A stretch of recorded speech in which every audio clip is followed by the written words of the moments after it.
Assalomu alaykum Step School o'quvchilari va kuzatuvchilari. Bugun sizlar bilan Writing Task 1 da qanaqa qilib zo'r introduction yozishni o'rganamiz. Okay, today's topic is how to write a perfect introduction in IELTS Writing Task 1. Xo'p, Task 1 da introduction yozmoqchi bo'lsangiz, birinchi o'zi nima qilishingiz kerak? Key component nima? Birinchi navbatda take time to understand the chart. Is it pie chart, bar chart or what? Ya'ni vaqt ajrating, nima u chart, nima u soatda, nima tushyapti, mana identify subject, what's increasing or decreasing on the chart. Yaxshilab aniqlab oling, nima tushyapti, nima ko'tarilyapti.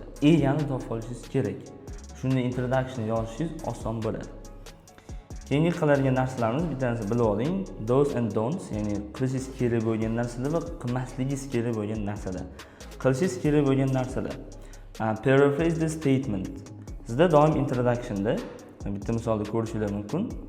The graph below shows the amounts of waste produced by 3 companies over a period of 15 years. Ya'ni grafa bizga 15 yil davomida 3 ta kompaniya tomonidan ishlab chiqarilgan chiqindi miqdorini ko'rsatyapti.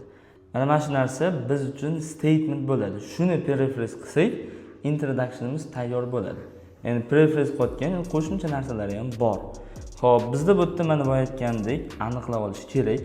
Nima bu? Ko'rib turganingizdek bu line graph. Nima tushdi, nima o'sdi?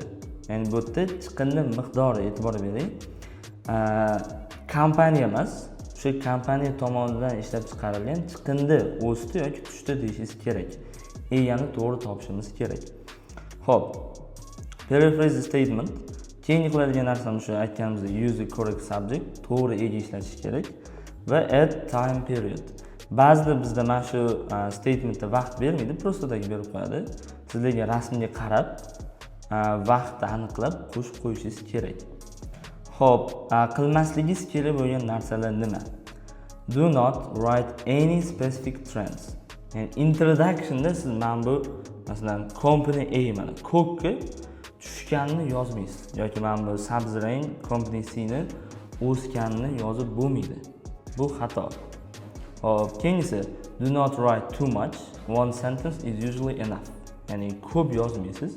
Bittagina o'sha statementni paraphrase qilsangiz o'zi yetadi. Endi ba'zi ikkita gap yozishingiz kerak bo'ladi, u mixed chartlarda. Lekin qolgan hamma tasqonda bitta gapga o'zi yetarli. Xo'p, endi qilishimiz kerak bo'lgan narsalar nima? Bizda sinonimlar bor. Bizda statementni ko'rishingiz mumkin. The graph below shows degan, ya'ni grafda bizga ko'rsatadi degan. Siz ham shunday so'z ishlatsangiz bo'ladi. Show o'rniga siz mana instead of using show, you can use show, illustrate, give information or compare. Nimaga show yozdik? Ko'p holatda o'quvchilar kattaroq ball olaman deb qanaqadir fancy vocabulary ishlatishga harakat qilishadi. Fancy deganda juda ham nima deydi, C2 darajadagi so'zlarni ishlatmoqchi bo'lishadi. Lekin uning haqiqiy tarjimasini ko'rsa tushmaydi. O'zbek tilida ko'rsatmoq bo'laveradi, lekin ingliz tilida u ma'no tushmaydi. Shuning uchun faqat shu show, illustrate, give information bo'ldi, shu uchtasi. Yoki umuman boshqacha qilsangiz compare, taqqoslamoq qo'ysangiz bo'ladi. Qolgani xato. Xo'p. Tushunarli bo'lgan bo'lsa, keyingi partga o'tsak bo'ladi. Endi structuresga o'tadigan bo'lsak, introduction yozayotganda mana shuni ko'chirib qo'yamanmi, prosta paraphrase qilib qo'yamanmi desangiz, mana sizga tayyor variant bor, 3 ta variant. Birinchisi line graph shows the changes in something. Something bo'yicha ega, ya'ni nima o'sdi, nima tushdi. Shunda tarjimasi shunaqa bo'ladi. Grafa bizga masalan 3 ta kompaniya tomonidan ishlab chiqarilgan chiqindi miqdoridagi o'zgarishlarni ko'rsatadi desanglar ham bo'ladi. Bu birinchi usul. Ikkinchi usul how something changed. Keyin vaqt qo'yib qo'yasizlar, ya'ni masalan the line graph shows how the amount of waste produced by 3 companies changed. Ya'ni o'sha 3 ta kompaniya ishlab chiqargan chiqindi miqdori qanday o'zgarganini ko'rsatadi. Bu ikkita usul hammasiga tushib ketadi. Uchinchi usul sal trickyroq, u hamma joyda ham yemaydi. Masalan, foizda ishlatib bo'lmaydi. Bu usul qanaqa? How many, how much, noun, something verb, phrase. Endi ba'zi something ham qo'ymasangiz bo'ladi. Qancha yoki nechta Ya'ni siz mablag' desangiz ham bo'ladi. Mana line grafiga qarasak, bu yerda chiqindi miqdori, ya'ni qancha chiqindi. Sanalmaydigan otlarga how much, sanaladigan otlarga how many. Bizda chiqindi sanalmaydi, shuning uchun how much ishlatamiz. Ya'ni aytsangiz bo'ladi. O'zbekchada tarjimasi grafa bizga qancha chiqindi ishlab chiqarilganligini ko'rsatadi desanglar ham bo'ladi. Agar son bo'lsa, sanaladigan ot bo'lsa, how many ni bemalol qo'yaverasizlar. Xo'p, shu 3 tani masalan sample introduction sifatida qo'yib berganman. Bitta line graph o'ziga. Boyagi line graphimiz o'sha chiqindi miqdorlari 3 ta kompaniya, company A, B, C. Mana ko'rishlar mumkin. Birinchisi changes strukturasiga qo'yganmiz, ya'ni mana bu yerdagi birinchi usul.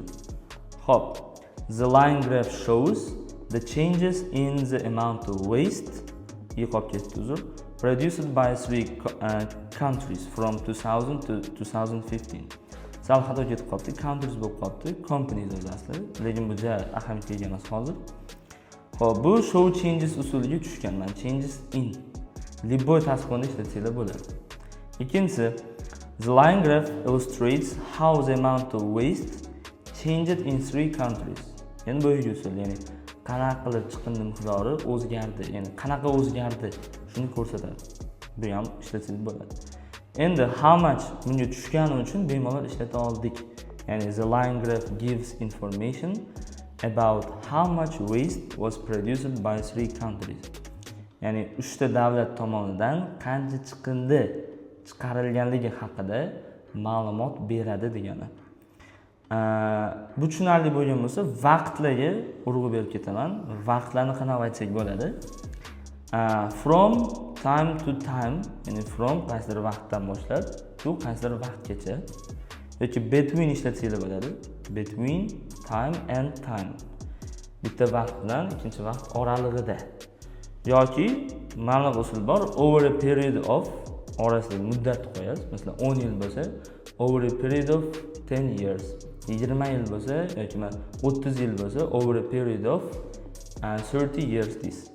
And starting at nechidadir devorsiz bo'ldi. Lekin bitta bu time'ni masalan 2 ta yoki 3 ta yil bo'lsa ishlatmang. Qisqa muddatga nima qilish shart emas. Juda ham over complicated tuyuladi. Keyin boya aytgan narsam, how much, how many hamma joyda ham ishlatib bo'lmaydi. Agar foiz bo'ladigan bo'lsa, how much, how many ni ishlata olmaysiz. Thank you for all of you. Mana ko'rgan bo'lsanglar, introduction qanaqa yozib olishni o'rganib oldinglar, juda ham qisqa muddatda. Maslahat beraman, videoni pauza qilib, konspekt qilib, ya'ni daftaringizga yozib olib ko'rishingizni tavsiya qilaman. Sizni vaqtingizni o'g'irlamaslik maqsadida juda ham qisqa qildik. Bemalol qaytarib, bemalol 2 soatga cho'zib, bemalol ko'rishingiz mumkin. Va bitta narsani unutmang, bizga like va podpiska bosishni unutmang.